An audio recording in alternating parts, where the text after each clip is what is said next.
Can you hear me okay? Fabulous. Brilliant. Lovely to see you all this morning. Thanks, Henny, for that introduction. I'm really excited to give an update on the letterbox, what it is, what we're doing with all of your insight. I think it was first introduced at the last Agronomy Conference as a means to gather insight for new areas of research. But actually, 1 year on, we've got more than 2,000 submissions, and we can see that the scope of the letterbox is much more wider than new research, and it's also really useful for all other activity that AHDB is conducting. So now, the AHDB letterbox is a direct route for levy payers and industry to have a say on the activity that you see from AHDB. Your inputs can improve access to relevant and timely information, identify if there's new research needed, and develop more effective products, services, and tools. Anyone can use the letterbox, and there's lots of different ways to do so. You may have seen our wormy mascot at some of our events this summer, Long John Slither. He was taking suggestions all over his body. But you can also talk to any AHDB member of staff at any of our events. You can Google AHDB letterbox and a form will pop up. And really there is no limit to what suggestions go in there, and it does have a significant impact on what we do in a response. So when you send in your submission, we are categorising these entries based on, do we have the answer or do we need more information? If we've got the answer, we'll get back to you directly via email. You may see a web update, there may be a blog post or an agronomy focus article, which is our newsletter. We've also, if we've received questions of a similar theme, we've been organising activities and events and meetings on a more regional and national scale. But if we don't have an answer to your question, we speak to our internal experts and address these with the Farmer-led Research and Knowledge Exchange Committee, and they are prioritising and commissioning new research to answer those questions. So unsurprisingly, with over 2,000 submissions, we have a broad range of themes that are coming out from the letterbox. We've got up top lots of questions around crop protection and IPM, as well as nutrition, closely followed by the environment and soil health. But these are very broad categories, and again, just a quick snapshot of those most popular. But obviously, we are delving deeper within those themes and having a look at specific topics within those letterbox questions. There are 117 different topics at the minute, and these are covering everything from drainage to ergot management, education, and new technology. And not just the theme and the topic, but the specific question does guide where we take that and the response that you'll receive. So being as specific as possible is really, really useful. So these submissions do have a direct impact on investment and new research. This graph is just showing a display of the different projects that have been either in development or commissioned from September this year. You can see crop protection and IPM, significant number of research, as well as quality. We also have new projects on crop diversity and varieties, looking at cover crops and varietal blends. We also have new projects in environment, nutrition, and soil health, and those were 3 of the top 4 themes that are emerging from the letterbox. And whilst it may appear that there are fewer projects in that area, this isn't showing the core research that is also answering those questions, so things like RB209, the environmental baselining, recommended lists, and fungicide performance and fungicide resistance. But we also have a lot of activity outside of new projects that are addressing these key themes. So for example, we have our winter roadshow event series looking at on-farm resilience, crop nutrition, and pesticide resistance. We also have a lot of new projects that I won't go into detail. We've got a really exciting and busy agenda today that will go into more detail. We also have a new strategic farmer, Will, somewhere in the room I've seen this morning, who's joined the Strategic Farm Network, and alongside our monitor farmers as well, they're running their own trials to address some of these key questions that are coming through to the letterbox, and we're feeding that information back. So With all of that going on, there's a lot of activity. It can be difficult to stay up to date. So if you would like to stay informed on any newly commissioned research, what's coming out of our projects, and also insight from our farmers that are involved in those research projects, then please do subscribe to Agronomy Focus. This is a monthly update newsletter, and you'll get all of the information that you need in there. And I'll just finish by saying, if you are in agreement with those priorities that we've outlined in the last couple of slides, then that's great. You can expect in the coming year more activity, more projects covering those key themes. If you would like to see us working in a different area, if you have specific questions that are relevant to your farm business, please let us know. There are some forms at the back of the room. You can scan the QR code, or you can go home and Google AHDB letterbox. But your suggestions really do have a significant impact on what we're doing moving forward. So I'd love to hear from you. Thank you.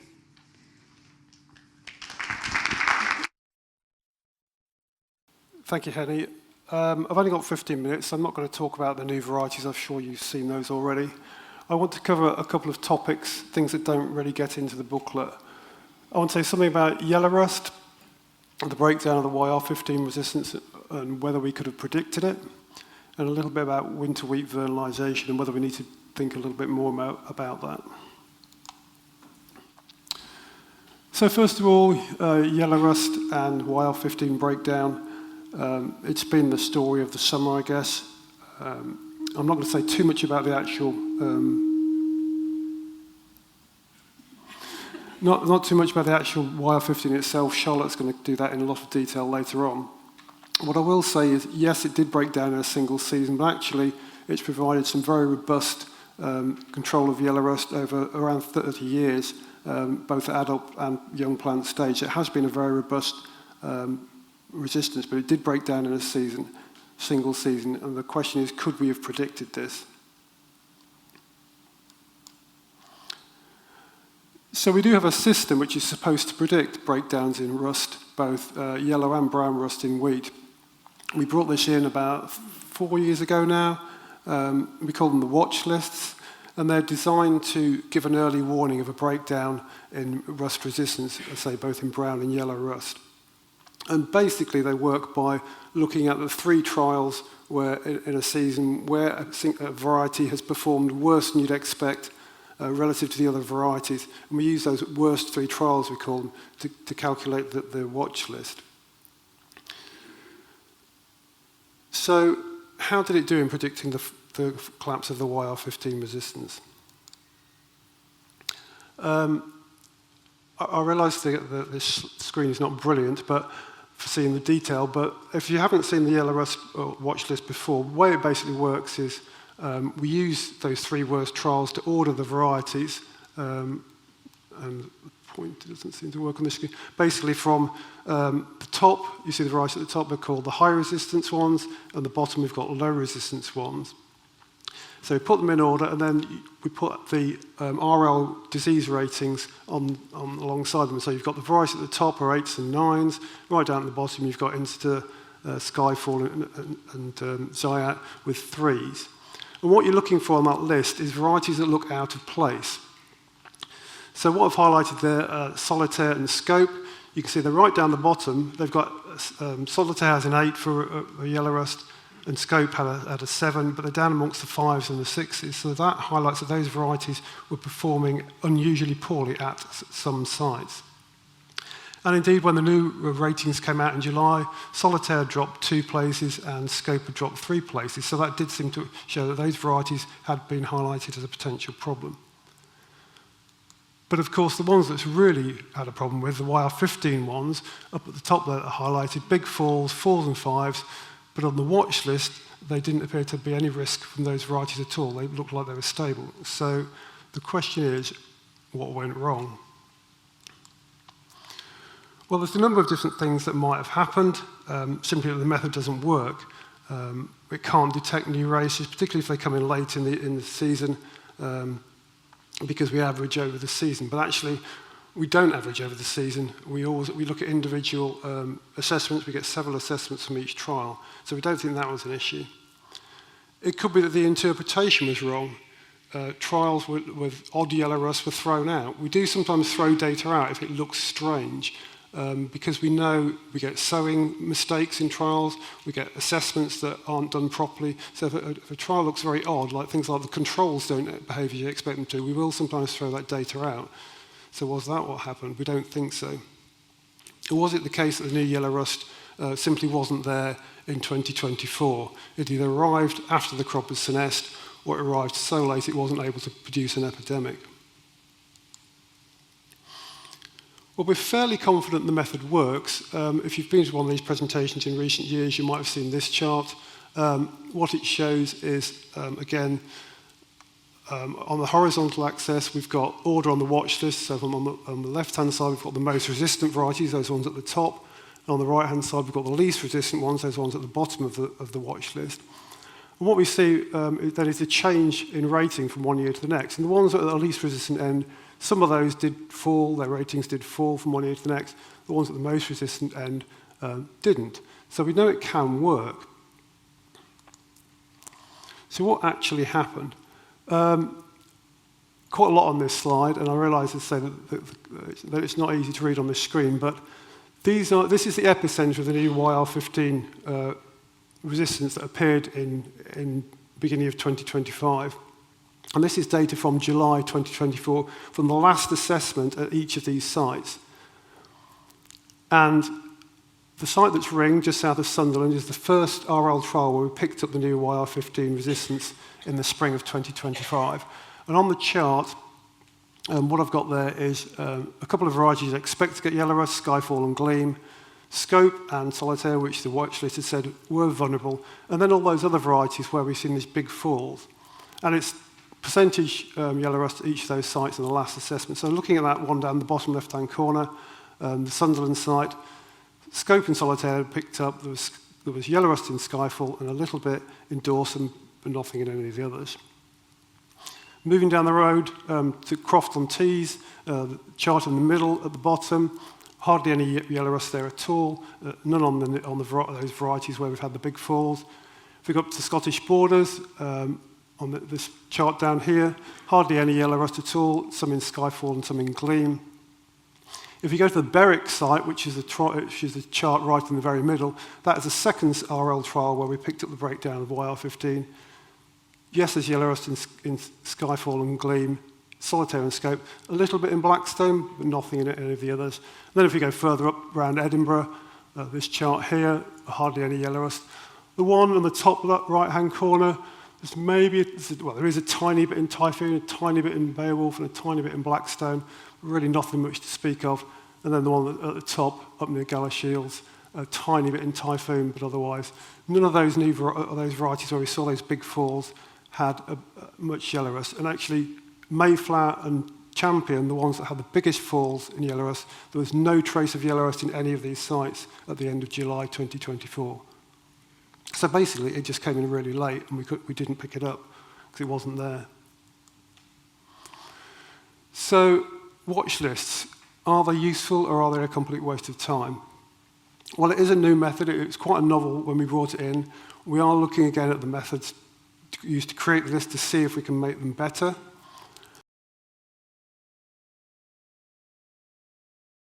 But we know we picked it up in previous years, we picked it up in Scope and Solitaire this year, so we know it can work, but clearly it didn't work this year. But what we think is it didn't detect them because simply the yellow rust wasn't there. Either it must have come in so late in the season, probably onto volunteers, hung around a bit, and then infected crops in the autumn and the spring. If they're not there, we can't pick it up, but we will see if we can improve the method. And the new watch list will be out in the new year. So that's watch list. I just want to say a little bit about winter wheat vernalisation because there's things going on with this. So on the recommended list, varieties are, for winter wheat varieties are classified into categories of what we call latest. These are quite conservative estimates. It may well be safe to drill later than those dates, depending on where you are in the country, and of course what the weather happens to be that year. The trials we run are based down in Essex. We We have target dates for drilling those the 10th of March, 24th of March, and the 7th of April. And in 2024, we added a February date because of some of the things I'm going to show you. And we assess it by heading and maturity. Vernalisation usually happens when temperatures are below 8 degrees centigrade and takes between 4 and 8 weeks, depending on the variety. So what this chart shows is the mid-March sowing date, so that's aimed at the 24th of March, and a number of recent years. Not every year is there because we don't always get this trial in the ground, depending on what the conditions are like. And I've picked out a few varieties, Skyfall, which is end of Feb, latest safe sowing date, Gleam, which is mid-February, and then Skyscope and Zite, which are end of January. And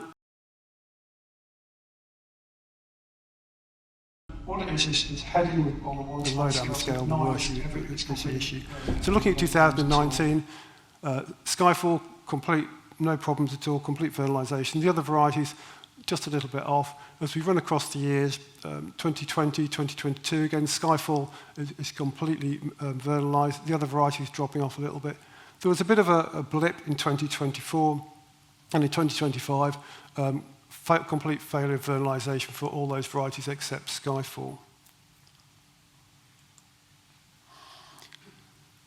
For the early April drilling date, it's a different picture as you'd expect.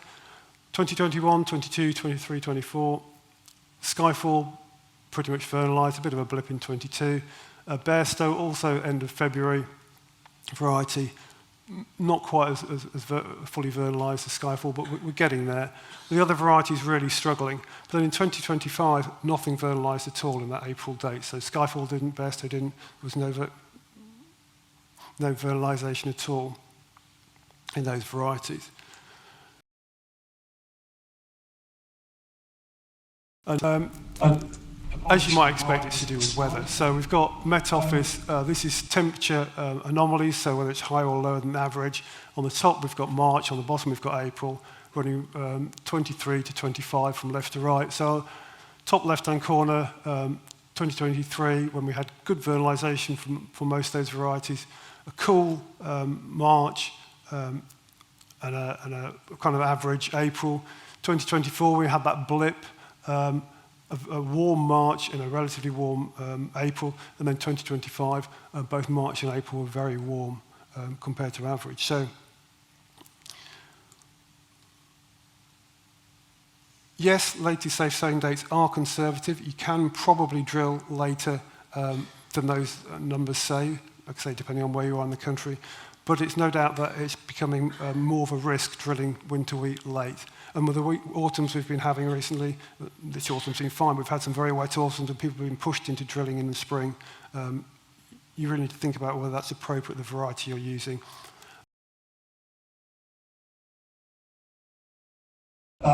If you are going to drill after the safe zone, see what their view is, because they'll have more data on this. We've got a limited set of trials, they will probably have more data on that. So do speak to them to get detailed advice. And finally, recommended lists are out on the website. The RL app, I was hoping to be able to say the RL app had been updated today. Unfortunately, got a slight technical glitch with it this morning, but that should be updated in the next day or two. The other tools will be updated on the website in the next few weeks, and then the new booklet will arrive on your doorsteps in January, end of January with a bit of a look. Thank you.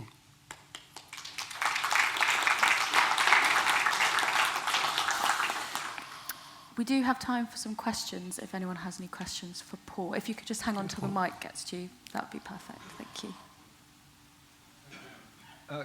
Comment and a question. Yeah. If nobody's ever seen vernalised wheat, don't take the risk. I saw some once that somebody had planted very late, didn't produce any heads, grows totally prostrate. It was a lesson to me. I'd never seen it before. So no, I think one useful slide you could put up might be, this is what a crop of unvernalised wheat looks like, just to make people think. Because it doesn't, there wasn't a head in the field. My question is, do you have what intrigues me about the yellow rust outbreak is that it started in the northeast. I always think of yellow rust as being an eastern counties disease, but this seems to have started in the northeast. Any ideas why? First of all, on your first point, so that is a vernalisation trial. That's a March-drilled vernalisation trial. You can see there's one variety there has vernalised, and the other varieties, they're this tall, they just haven't done anything. On the yellow rust, yeah, it's an interesting question because certainly it caught some Scottish farmers out because they don't tend to see yellow rust very much, and it came in very early and very strong in that northeast England, south east Scotland area. Did it come over from sort of Denmark, Sweden area? We don't really know. We know it's been found now. We picked it up first here, but it doesn't necessarily mean it originated here. It could have blown across the North Sea. We don't know, but yeah, it's unusual to see an early outbreak in that part of the country.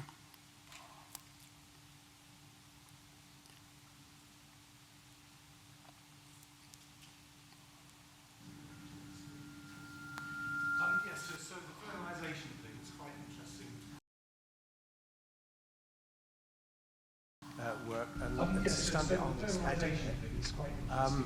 Maybe we should be looking at an element of sowing spring wheats in the autumn where you know you're delaying drilling because of, say, bad blackgrass or something. And maybe, you know, I think they're performing better, and certainly as well as a winter wheat. Maybe you should look at doing that because it looks risky. The way the climate's changing, delaying that drilling does look more and more risky.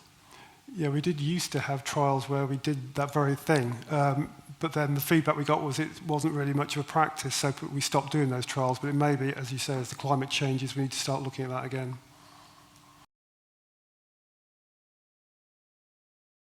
Brilliant, thanks Henny. Yeah, delighted to be here today to present to you a couple of new research projects funded by the AHDB, and I'm guessing in response to some of the feedback and the reviews from yourselves. So, competitive traits for weed suppression and variety blends. So this is a new project. It's kind of spawned from work that we've already been doing, working a lot with the best varieties from the recommended list to select based on their own production issues. Generally, weeds are the biggest problem for organic farmers, so that's why we're focusing on weed suppressive varieties, and they tend to be, once you take them from the recommended list and put them out onto the farms, the ones that perform the best are the ones that are best capable of competing with weeds. So there are three main mechanisms for wheat competition. The first one's early ground cover, so we're really talking kind of coming out of winter and very early spring. Early vigor, so the rate at which the crop grows and develops, and getting ahead of weeds with a lot of early biomass. And then finally, late height. This is less applicable to varieties on the RL. I'm really talking about non-semi-dwarfed, heritage wheats, populations, lamb races and stuff that really keep the biomass of weeds down later in the season. So if we focus in on those first two mechanisms, just to give you an example then, the high ground cover variety, you can see on the left, that picture was taken around February. Shading out and suppressing weeds. And again, same photos from the same farmer's field. On the left-hand side, a variety with really high ground cover again. If you're looking in terms of sort of integrated weed management, much rather have a variety covering the ground 90% than you would 50%, obviously allowing a kind of niche for weeds to occupy. Same thing again, but that's later in the season, so you can see the kind of effect you can have from high ground cover early. On the right there, a less weed suppressive variety with low ground cover. You can see it's let a lot of charlock in. On the left-hand side, really high ground cover early. You can see just what sort of impact you can have on suppressing weeds. So it's really nice. In the past, so we've been doing these farm trials with organic farmers for about 8 years now, and in the past we've been flying blind. We haven't really known which varieties were going to work well. We haven't got the information from the RL to be able to predict their weed suppressive capacity.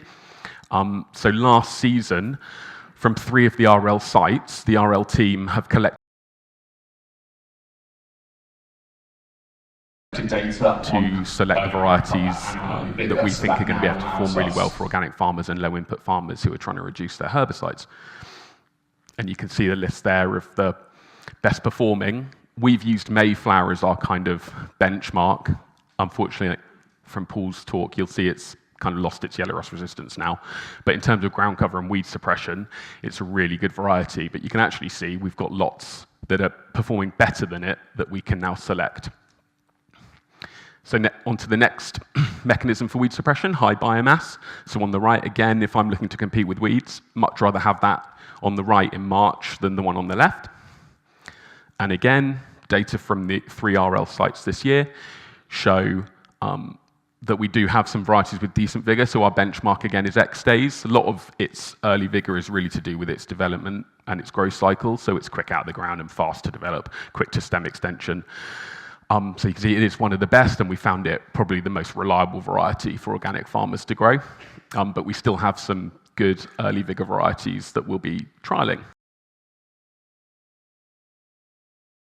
With farmers, this is farmers using their own drills, their own combines to do these experiments, and we go out and collect data in the field on weeds and the kind of traits that I showed you, ground cover and vigor. So we've got a nice spread around the country, some that have been taking part for a long time, some new farmers. We've also expanded it now to start working with non-organic farmers.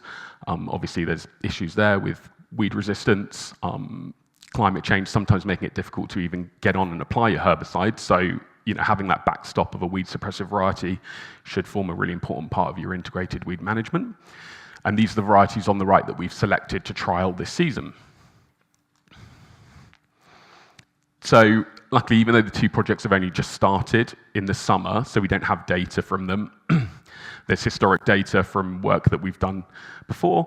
So this is the results from the 2025 season. So again, they're organic farm trials, strip trials, drilled and harvested by the farmers. So you can see the results there, and the difference between a good and bad variety can be quite stark, nearly 2 tonne a hectare.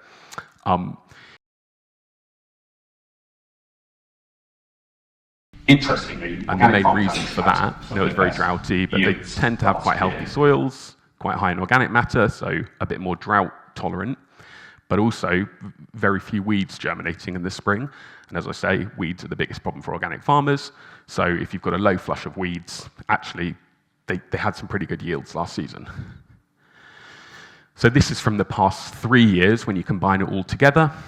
Again, so you can see the list of varieties that are working really well. Nice bit of integration. We've also been looking at blends in this project, and I'm going to introduce shortly the milling blends project that we're also working on. And again, just to give you a flavour of the kind of data distribution from the 3 seasons, 2024 was more of a difficult year for organic farmers.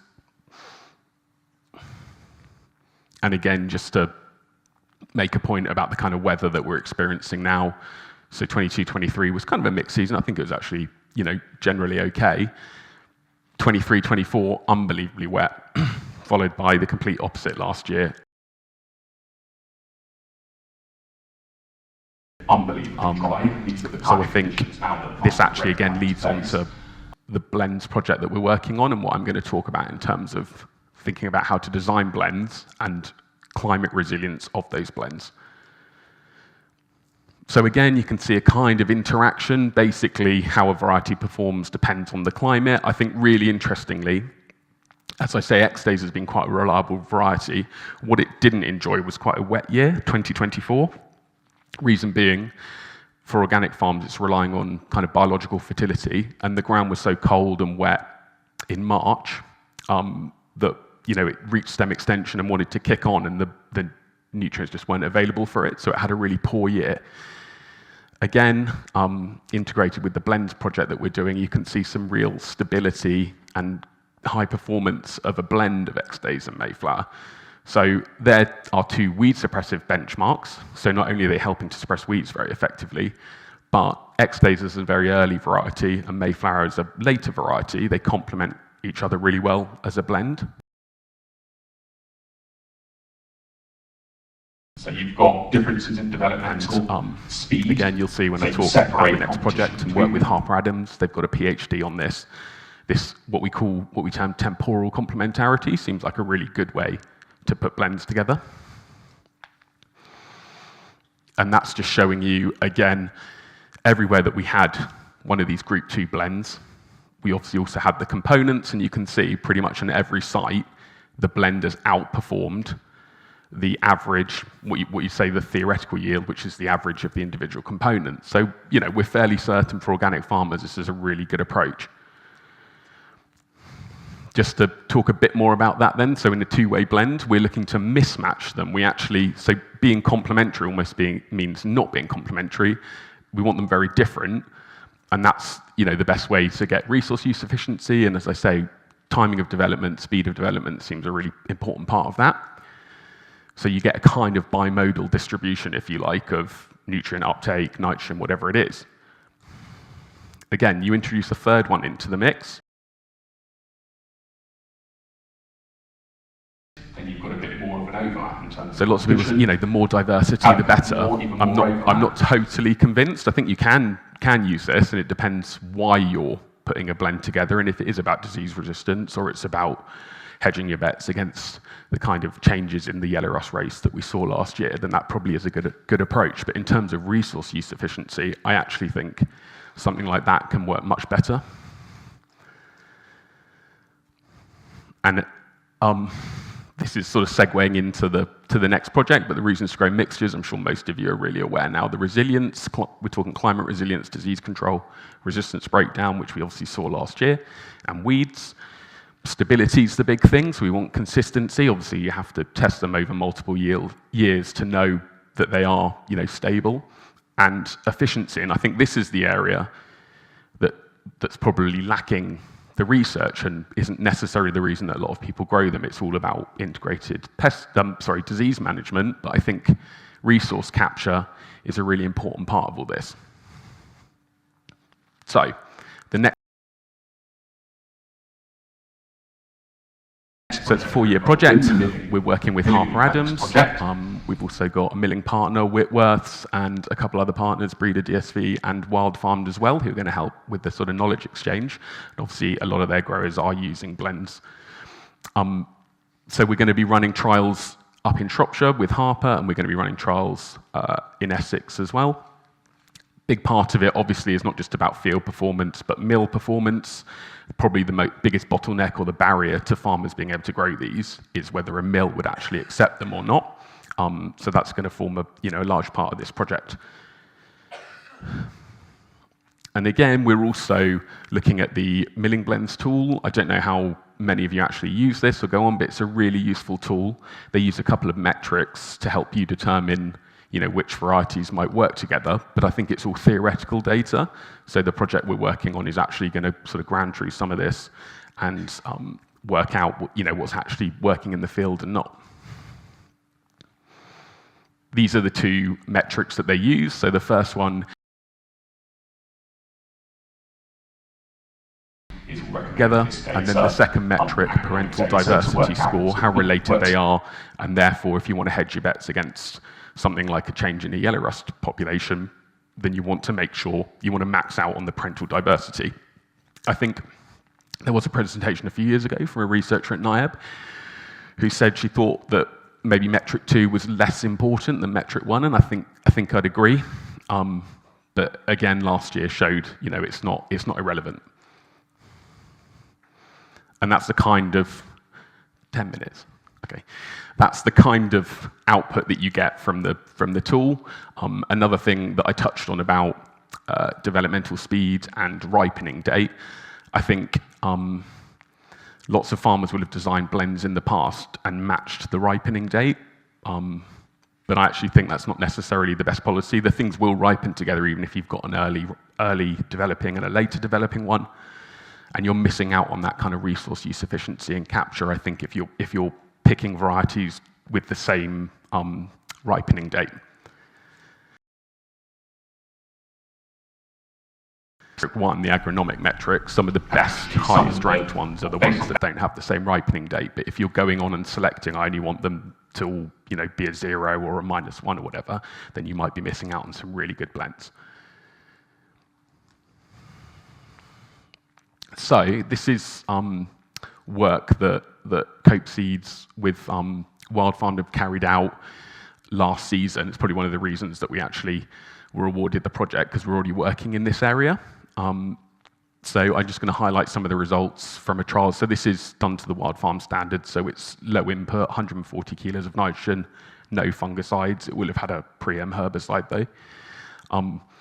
So I think it's really important to actually look at not just the absolute performance, but again, whether they're complementary or not. So from left to right, on the left-hand side are the most complementary. They work best together. They've outperformed the average of the components.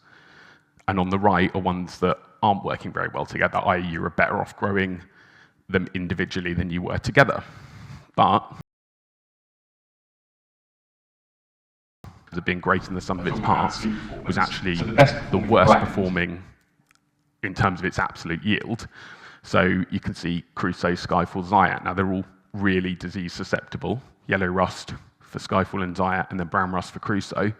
Put them together, and that's actually helped kind of dilute that disease, and they've performed much better. But I still, wouldn't choose to grow that, but I'd rather grow something, that's doing much better, even if it kind of demonstrates that mechanism of diluting susceptibility and helping improve overall yield. And then another example of that as well, the Mayflower Diamond blend, 2 varieties I think that really suffered with the change in the yellow rust race last year. Together they've actually worked better than they did individually, but again, still one of the worst performing compared to others. So these are where the trials are going to take place over the next 4 years, and these are the varieties that we're looking at, and then the blends. So again, we've sort of selected this to test a few hypotheses from the Harper Adams, again, about kind of temporal complementarity. That just gives you the kind of reasons behind why we've made the selection. So you see the blend there at the top, Vibe, Cheer, Illustrious, that we're going to look at. You can see from the tool, put those together, that's the best scoring in terms of metric 1 for 3 group 1 varieties, and then we've got a very good parental diversity score. So if you get a 1, it means there's like virtually no common ancestry. The lower that number is, the more common ancestry there is. So again, you can look down that and see what we'll be working on over the next 3 or 4 years. And obviously all of these are going to be sent then to Whitworths to do milling tests and baking tests, because we need to understand how they perform in the mill and in the bakery. So I mentioned there's a PhD at Harper Adams. So these are results from last year. Again, so actually it goes from the lowest yielding at the top down to the highest yielding. So you can see the difference between the predicted and the actual. The numbers in red there, it means that the blends actually performed worse than the average of the component parts. And then obviously these green numbers mean it's performed better. So the blends being greater than the sum of its parts. And again, this X-Days and Typhoon at the bottom really emphasizes that temporal complementarity approach. So X-Days being very early, Typhoon being very late. Put them together, and they're very resource use efficient because they're not quite demanding the resources at exactly the same time. The other thing that I really like about this approach is that it offers climate resilience. So an early variety would generally be more resistant to or resilient against drought, and a later variety might suffer. What we found with the organic trials in 2024, actually being an early variety wasn't such a positive trait, and being later was better. You obviously don't know what the spring's going to look like when you stick things in the ground, so better to hedge your bets, have a late one, have an early one, and you're going to be much more climate resilient, even better if you put them together in a blend. And in fact, I think even some of the later varieties, I wonder this year, because we did get some rain in kind of late May, if you were early, you weren't able to capitalize on it, so maybe X-Days wasn't able to make the most of that rain that arrived in late May. But some of the later varieties, some of the later varieties were. So again, it just makes sense to me to hedge your bets and make sure you're growing varieties with different developmental rates.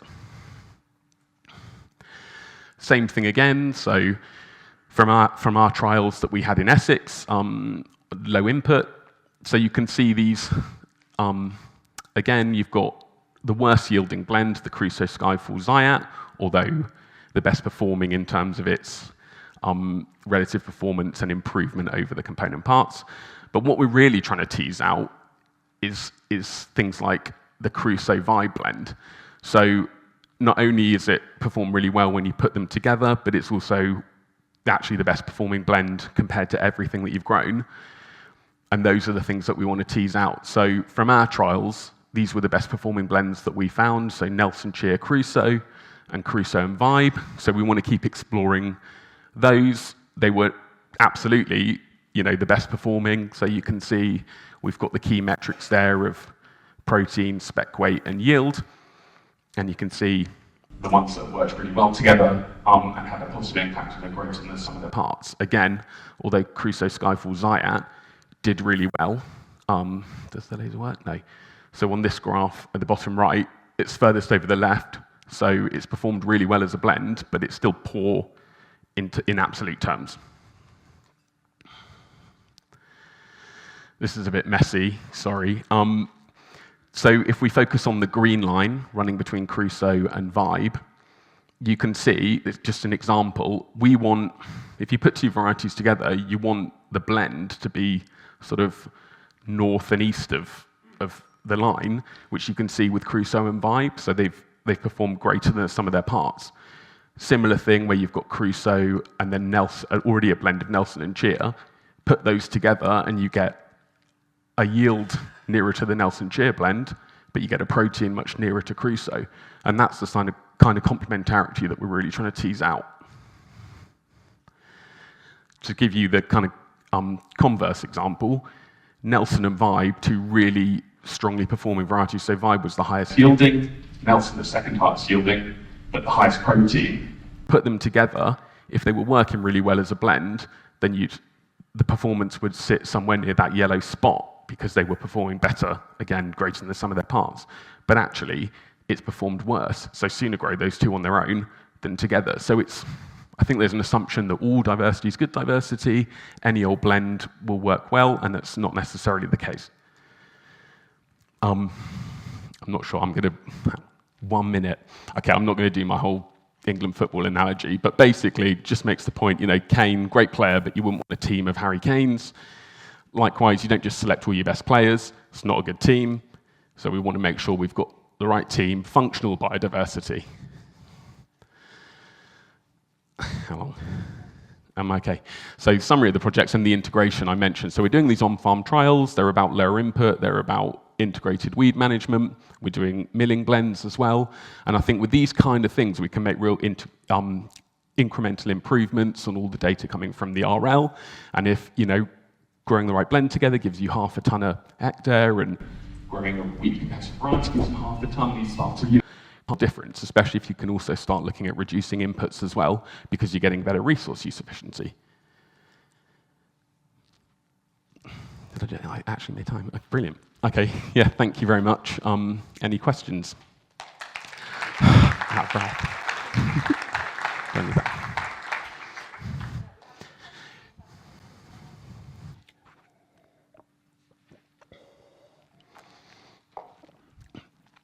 Just to say, so I'm not the academic partner in all this, so if it's too boffiny or sciencey, then I might be the wrong person to try and answer it, but let's see. Really. Firstly, going back to, you showed the ground cover at 90%. Can you give more detail on that on drilling dates? Was it early drilled, late drilled, medium drilled? And the second part of my question would be, I think there's some exciting work to come from blends, but equally, in a conventional, not an organic setting, I'm thinking about T2. We know that the flag leaf on emergence can be 10 days or more. Then we've got a later variety. How do we time that? Yeah. Especially on a high pressure year. Well, I certainly had a year ago. Very high pressure septoria. How do we work with that? Yeah, that's a really good question. I got asked a similar one about fertilizer timings as well, and if they're slightly different in the spring. So to answer your first question, this would have been fairly typical for an organic farm, which is usually sort of mid-October. Generally, they are starting to drill a bit earlier, but yeah, around mid-October. In terms of specifically answering your question, I don't work that much on the kind of input side of things and fungicides and stuff. I don't think it would be that big an issue. If you're keeping the early one a bit cleaner with your fungicide spray, then I think that's going to have positive knock-on effect for the later one. And I also think the idea of growing these things is really to try and improve their overall resilience and disease resistance, so that hopefully in the end you're relying a bit less on having to, use inputs, or certainly being able to use less inputs. And I think, if you take an example like last year, I appreciate, it was a bad yellow rust year, but in terms of septoria, it was kind of non-existent. So again, with the climate as it is, yeah, I feel as though you've got to be looking much more at this integrated approach and relying, chemicals are your last resort rather than your first resort.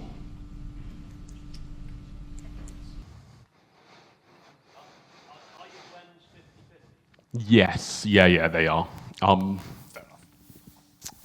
Yeah, we tend to keep them even, but you're right, you could play around with that. I think maybe once you've settled on, 2 or 3 that work, you might start tinkering with that kind of thing. One thing that the PhD student at Harper's playing with is a way of combining a modern variety and a heritage variety to get the yield of the modern, but the protein, the quality of the heritage. And in that specific case, there's research that suggests if you use 85% a modern wheat and then 15% the heritage, that you can, as I say, get the yield of the modern, but the protein of the heritage. So yeah, they're looking at that. We've got some farmers also, starting to investigate that too.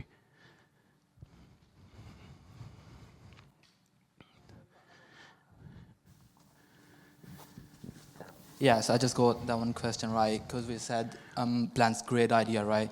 They give competition to weeds, and we study how is their impact on the soil nutrients and stuff, right? Because one's early variety and one's later variety, right? Are they going to compete with each other? Early variety might get the nutrients, and we are speaking about organic farm, right? While yield is important, right, but also maintaining the farm. Yeah. Okay. Whether or not this specifically answer the question, but I think give you an idea. So certainly with organic farmers, there's not such a flush of night. It's like a trickle, drip. So that if you're an early variety, that you've got access to that, but the later variety still also has access to that too. I agree. You could find actually if you had a really aggressive early variety that somehow it's offering more competition against the later variety, but we're not tending to find that.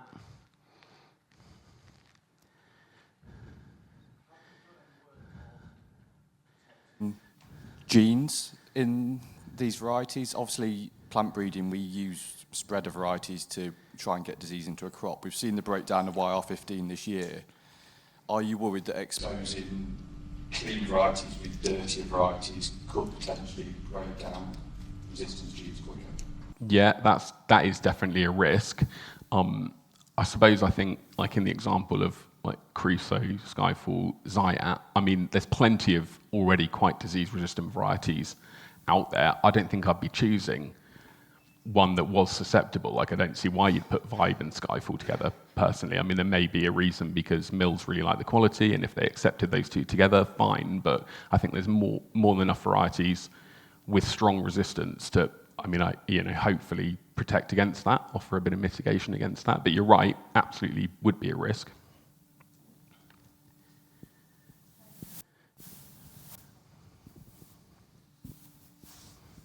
Are there any learnings from mainland Europe where wheat blends are quite common in Denmark and France, for example? Yeah, definitely, and it's part of the inspiration. France, Denmark, they're already using them. I mean, my feeling is I've actually got a body of work to do on this, where I'm going to interview the mills and I'm going to speak to some of the European mills about it too. I guess they just set up differently, they mill differently, or they're not using exactly the same Chorleywood method maybe, or so somehow they can cope better with using them than we can, but they clearly can work and do work. So as I say, part of this project will really be about trying to work closely with the mills and understand what the issue is and what the barrier is. And part of it may even just be psychological, but we're going to find out over the next 4 years.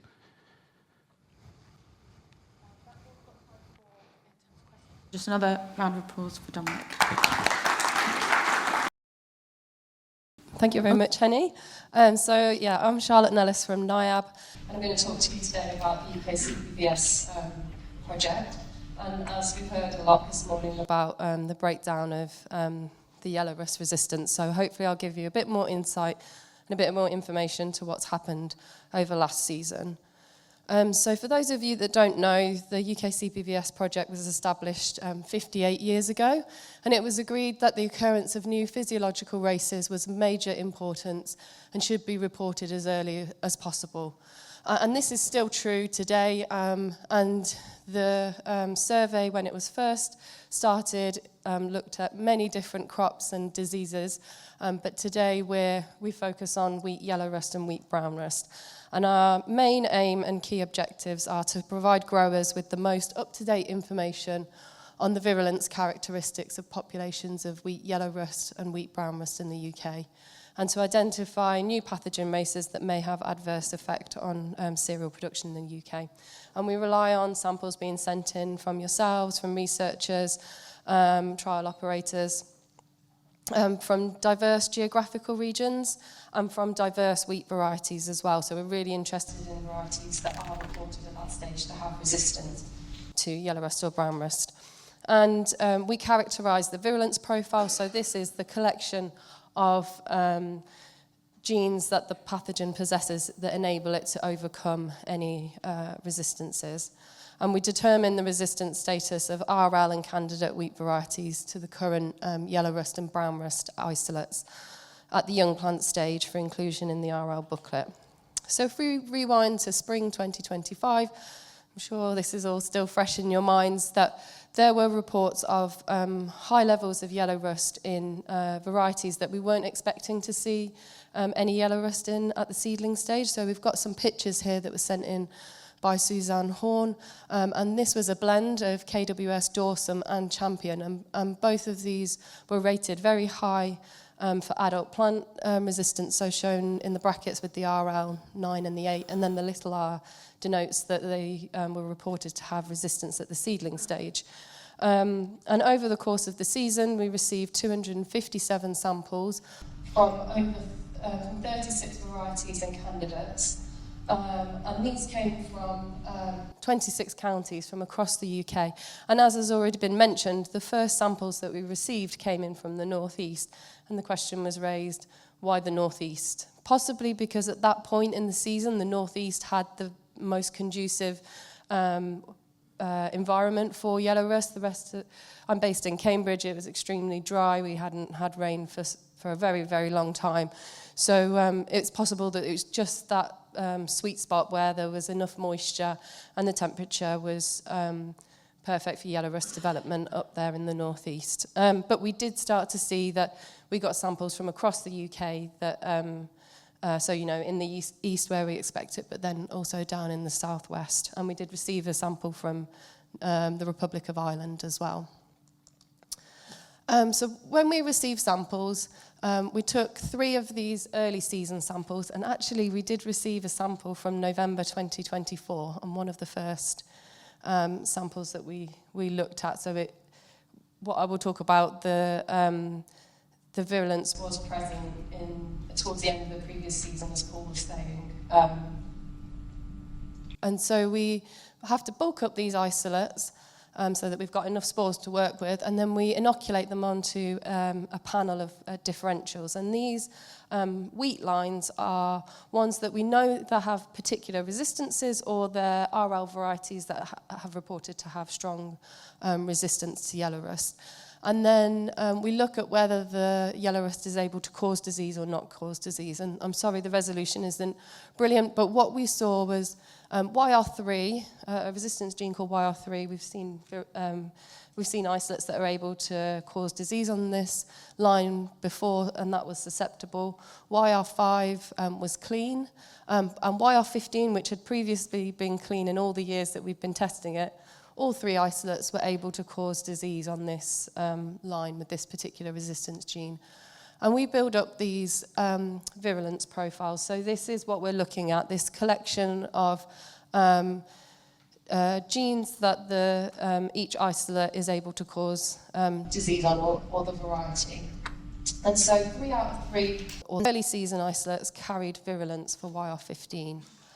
And we've We've changed our methods in the UKCPVS a little bit. We used to screen individual isolates, but now we've started looking at mixtures of isolates, and this is to improve throughput and also reduce the cost as well. So we produced 7 isolate mixtures, so there's 3 isolates in each mixture. So if you're looking on the right-hand side of the slide at the moment, and these isolates came from a range of varieties. So there were 13 wheat varieties where these isolates came from, and all of them were rated 8 and 9 at the adult plants stage, and 10 of them were reported to have resistance at the seedling stage.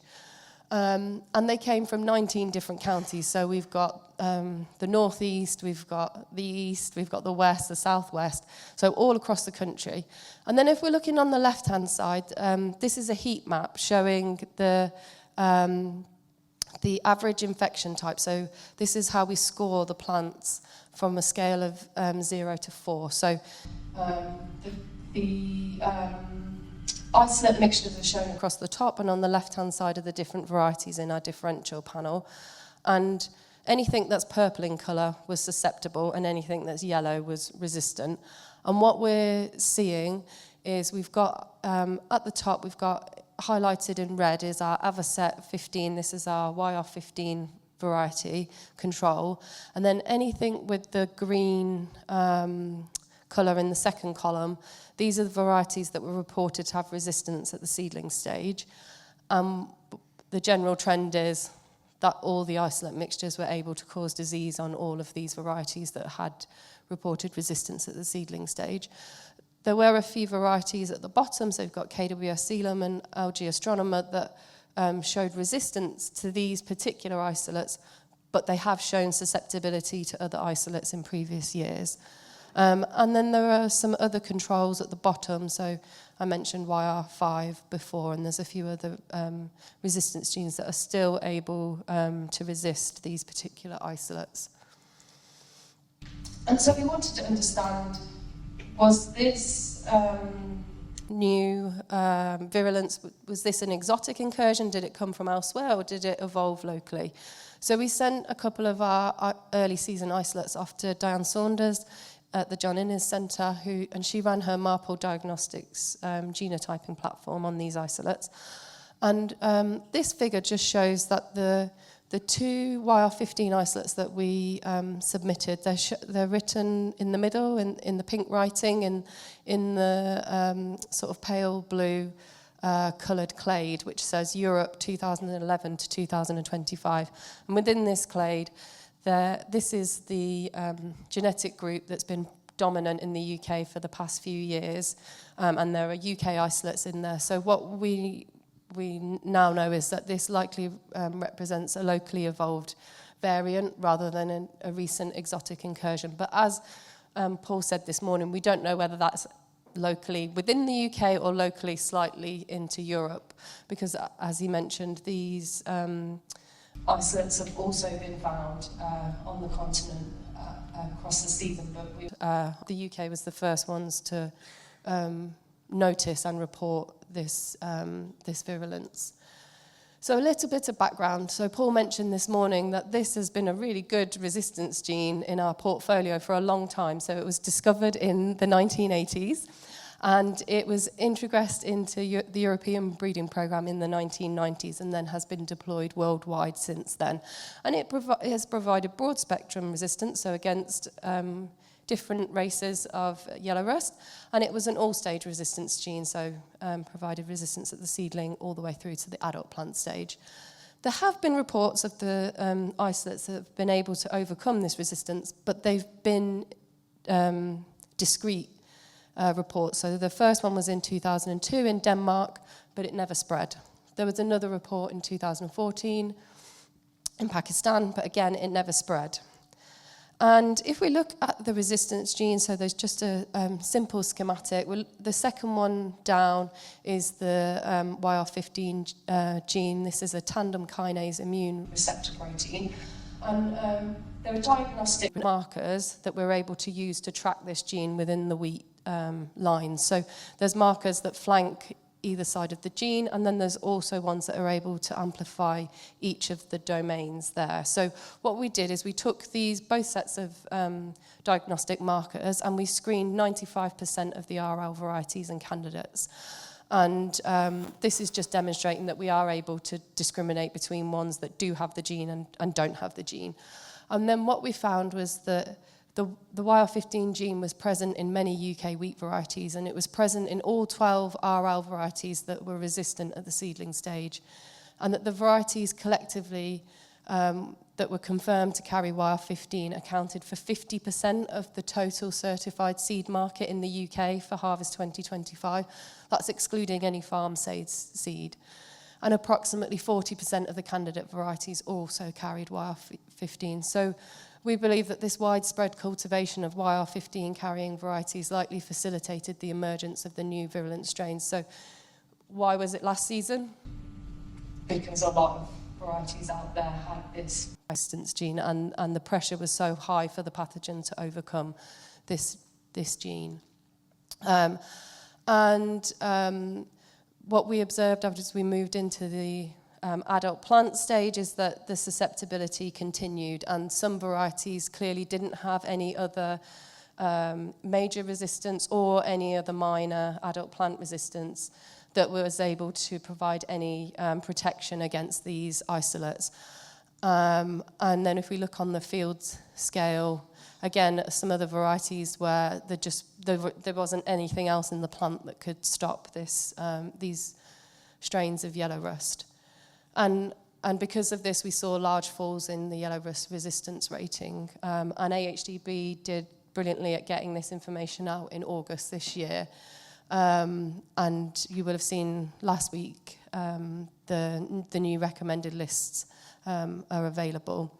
And so some varieties have dropped quite significantly, other varieties have dropped just a few points. But this season, harvest 2026, we expect these races to spread even further in the UK, because there will still be varieties out there with YR15. There'll be a lot of varieties growing with YR15. So we'll see how it develops across this season. And then we use an isolate mixture for screening the new candidates coming through the variety listing process and the recommended listing process. And we try and combine as many different virulences as possible. So you'll see at the top there's an isolate from 2021, there's an isolate from 2023, and then a new isolate from 2025. And combining all these represents all the virulences that we've observed in the UK. And again, we're looking at the same colour scheme as on the previous slide, and a lot of varieties are susceptible at the seedling stage, as indicated by the purple colour. There are a couple of varieties that perform a little bit better, but they have also shown susceptibility to other isolates in the past. This information feeds into the young plant resistance ratings, along with the field data from UKCPVS and RL trials. So I'm very quickly running out of time, sorry. So the take-home messages are that we have seen this major varietal breakdown breakdown in 2025. And the genotyping of the wheat varieties confirm that it is because of this widespread use of YR15. And yeah, we've confirmed that the virulence on YR15, and we know that it's a locally evolved European strain of yellow rust rather than any exotic incursion from elsewhere in the world. And unfortunately, we have observed susceptibility at the adult plant stage in some varieties. But some varieties do have additional adult plant resistance genes or minor all-stage resistance genes. And I haven't mentioned anything about brown rust because it wasn't really significant in 2025. A quick plug, if you do see yellow rust in the season, please do send us a sample. All the information's on the AHDB website and the Niab website. Please just write free post UKCPVS on the envelope, paper envelope, no plastic, and send it to us with the sampling form. And one final plug is we do have a stakeholder meeting on Monday, the 12th of January. So if you want to hear a bit more detail about this, please do register for that. And also we're going to have a talk from Claire Lewis at the John Innes Centre about addressing the future of yellow rust resistance. So what other resistance is out there, where can we get introgress more resistance, and how long is it going to take us to get this into UK varieties. And we'll have a panel discussion on gene stewardship, because a case example this year of why that is really important, and we need to start thinking more seriously about that. We also have a talk about eye spot and fungicide resistance as well. So a whole package if anybody's interested in attending. And this project wouldn't have been possible. Hugh did all the work over the season, and Kostya, my co-project lead, and all the others that I mentioned on the slide. And sorry for running over slightly. If you go to the next slide. Oh, perfect. And if you would like to book, here's the QR code to register. Thank you.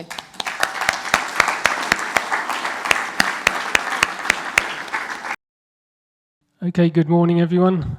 As Henny said, I'm going to be talking about the control of ergot in UK cereals. At AHDAS, we carried out a review of all the work that's been carried out on ergot in recent years and used this to update the AHDB guidelines for the control of ergot.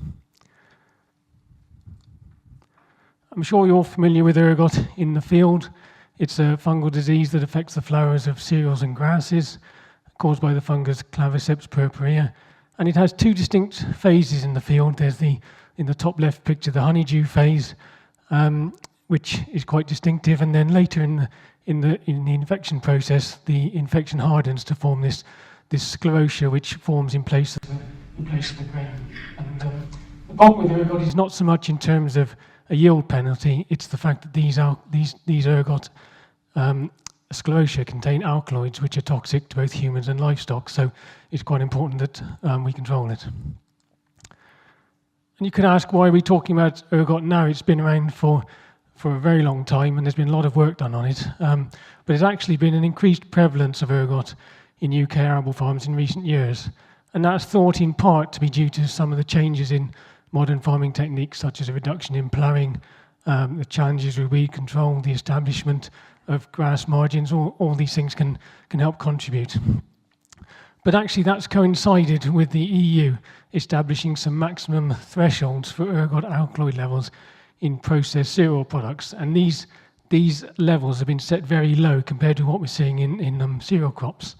And although it's EU legislation, a lot of UK customers set their requirements in line with this legislation, and so they've actually reduced some of their tolerances for ergot sclerotia in grain, and with some mills operating a zero tolerance. And so it's quite a challenging problem, and it's resulting in some significant costs from cleaning and from load rejections.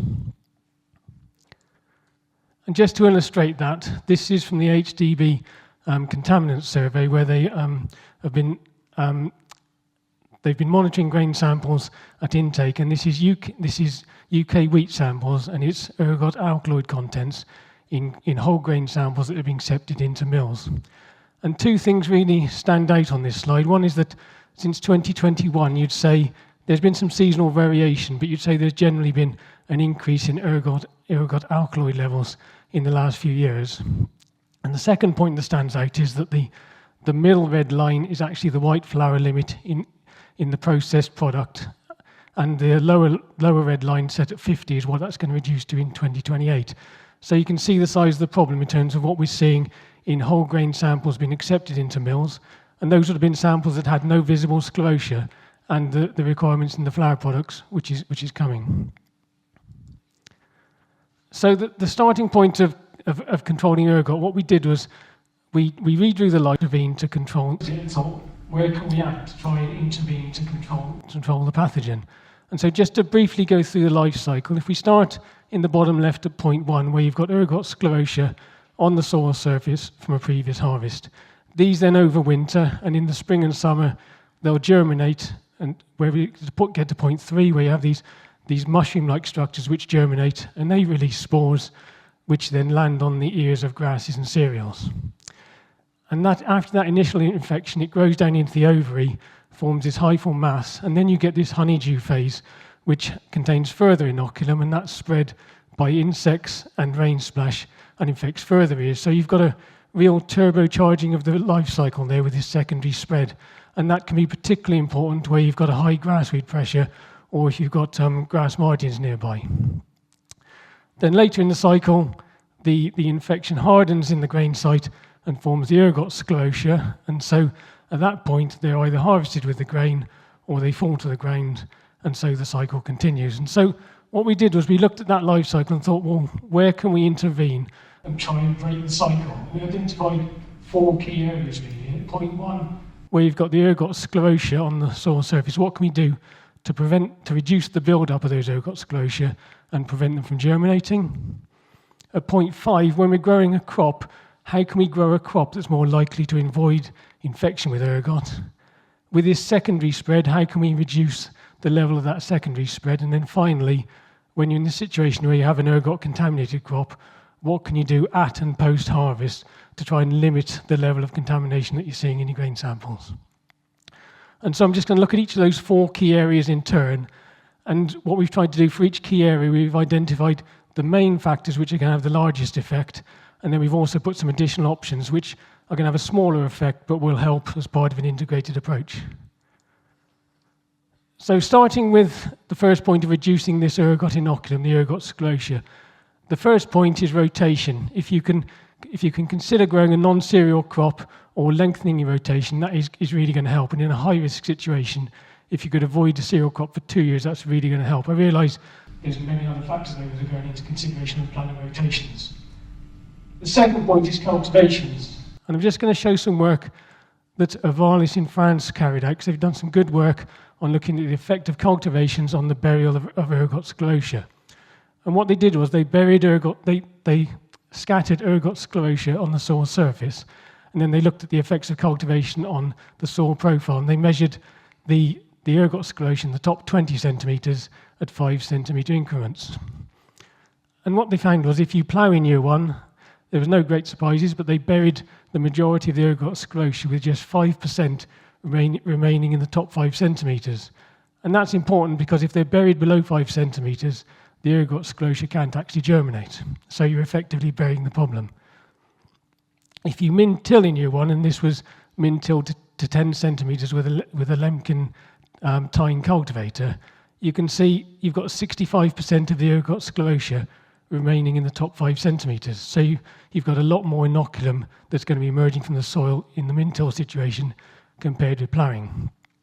That said, you are still burying about 35% of the ergot sclerotia down to 5 or 10 centimetres with min-tilling. So you are reducing the inoculum load there compared with if you were direct drilling.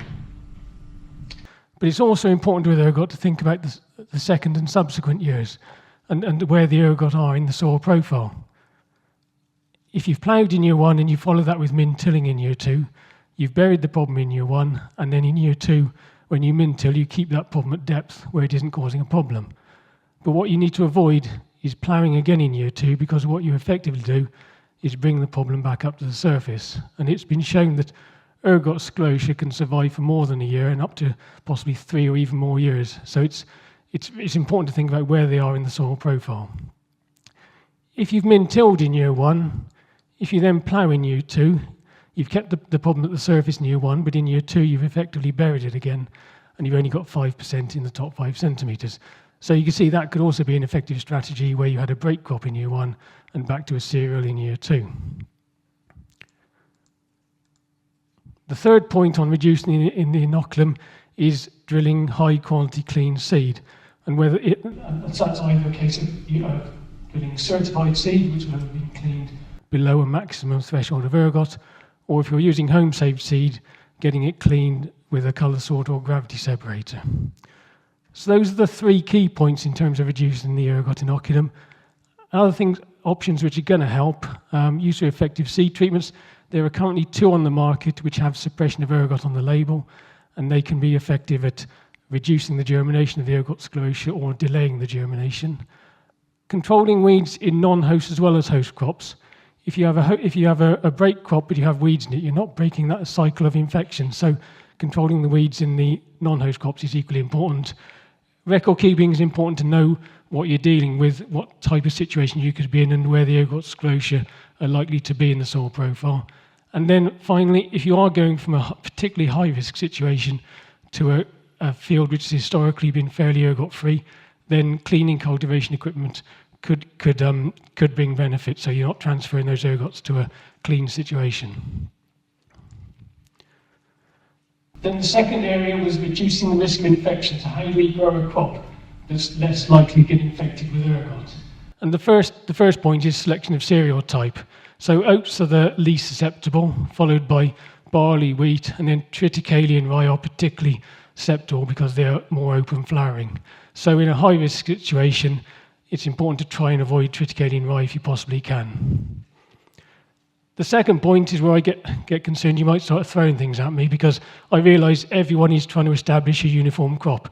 But the point I'm making is that your efforts with establishing a uniform crop are going to lower the ergot pressure as well, because a more uniform crop will flower for a shorter period of time, and so it's open to ergot infection for a shorter period of time.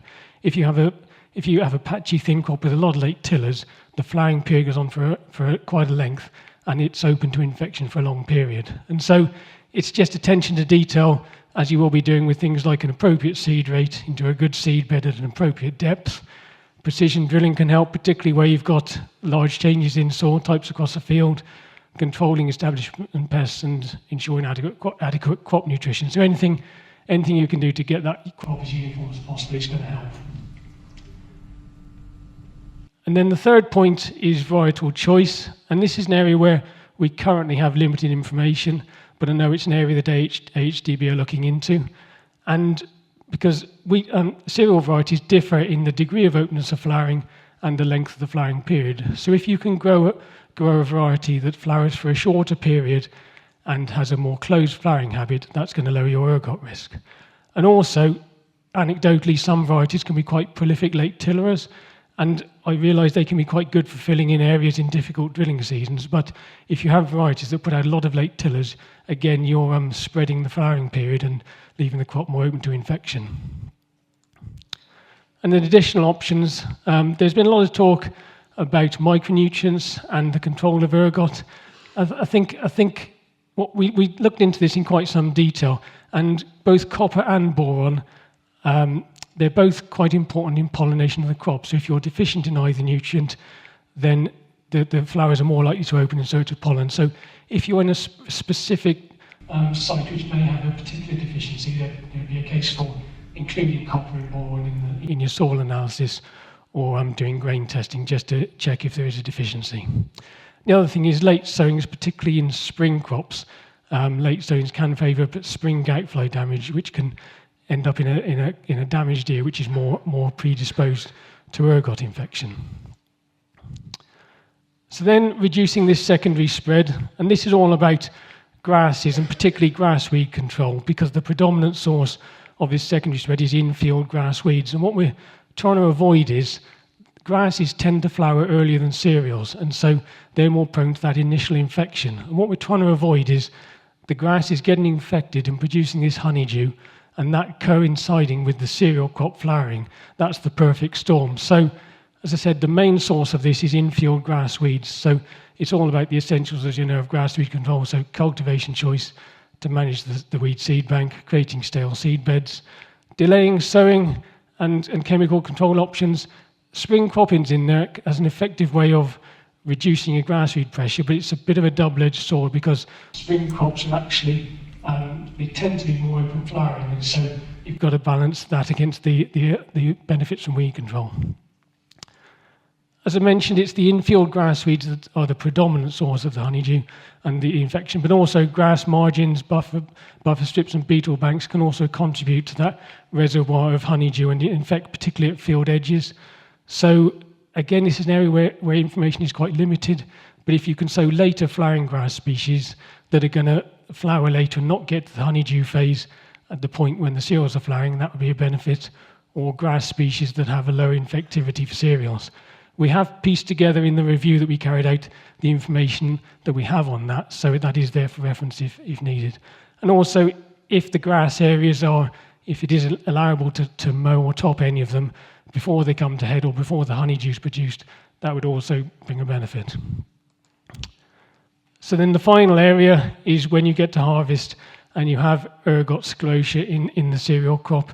And the key here is to monitor fields and areas of fields, particularly the high-risk fields, which would be those fields with a grass weed problem, a historic problem, or high-risk crops such as rye, triticale.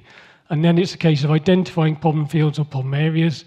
If it's possible to harvest problem areas separately and keep that grain separate, and also monitoring grain as it's coming into the store in case it's been missed in the field. It's important to just, if possible, store that contaminated grain separately, and then before cleaning it with a colour sorter or gravity separator. Then other things which are going to help if you're going from a badly infected field to a clean field, cleaning the harvesting equipment between fields.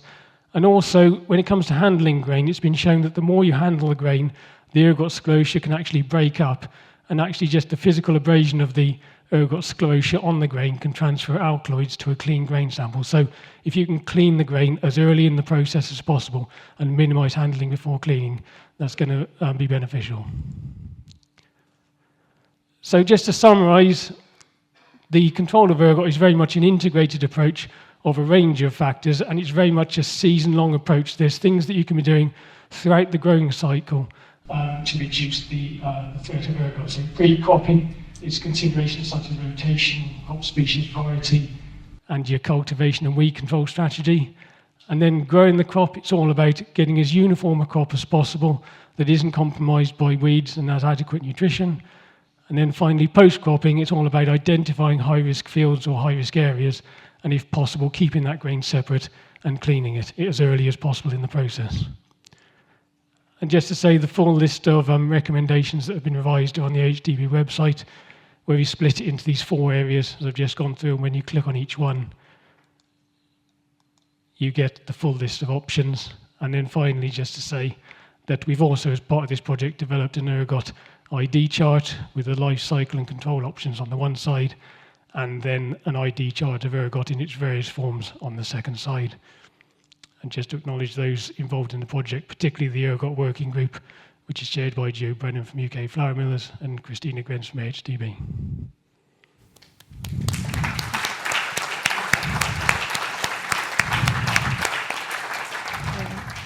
We've got time for one quick question, if anyone. Oh, sorry, we've got time for 2 quick questions, but you are keeping people from their coffee, so. Yeah, only because I'm thinking about the milling blends project that we're doing. So I would have assumed spreading the flowering period would have de-risked, but you've said no, that's not the case. So the thing I was talking about with temporal complementarity, actually you could be increasing ergot risk by having an early developer and then a later developer. Yes. I was thinking about that. Yes, the longer the flower period goes on, so if you've got an early flower and a late flower, yes, that's going to be spreading the period, and it's more likely to catch a period when there's either ascospores in the environment or there's the honeydew there. Okay, and do you have something like, is it Hutton periods now, whatever, with potato blight, where you're watching it and there's a peak risk because of the weather and the climate, and so if you had different speed of development, could you not potentially miss the higher risk because something the earlier variety had already gone past it, or the peak had happened before the later variety flowered?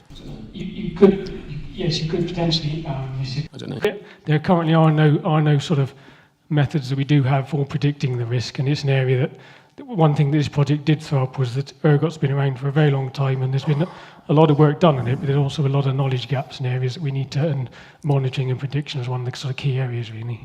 And then very quickly, the final thing that you showed on the plough followed by min-till, which was really good for reducing the risk of ergot, burying it and keeping it there. Presumably the same applies for your grass weeds, which are also a risk.